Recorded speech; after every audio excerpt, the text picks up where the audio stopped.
ভঙ্গুর অর্থনীতি থেকে শক্তিশালী অর্থনীতির পথে দেশকে এগিয়ে নিতে বিদেশি বিনিয়োগ বাড়ানোর উদ্যোগ নিয়েছে সরকার। এই লক্ষ্যে বিভিন্ন দেশের সঙ্গে নিয়মিত আলোচনা চলছে বলে জানিয়েছেন পররাষ্ট্র প্রতিমন্ত্রী শামা ওবায়দ।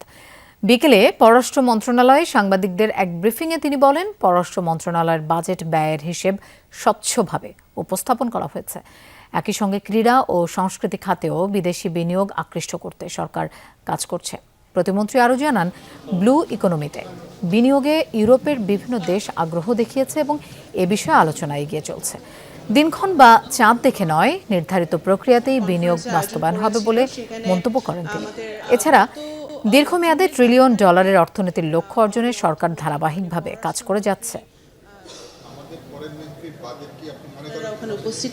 গত 17 বছরে ব্যাংকিং সেক্টর যেভাবে ধ্বংস হয়েছে, আমাদের ক্যাপিটাল মার্কেট যেভাবে ধ্বংস করা হয়েছে, সিস্টেমগুলো যেভাবে ধ্বংস করা হয়েছে, ওই ধ্বংস অবস্থা থেকে আবার তুলে এনে একটা ভাইব্রেন্ট ইকোনমিতে রূপান্তর করার জন্য যে সকল পলিসিগুলো নেওয়ার দরকার সেগুলো কিন্তু এখন সরকার নিচ্ছে, এবং আমাদের যে বাজেট দেওয়া হচ্ছে সেই budget is one of the first step of that initiative.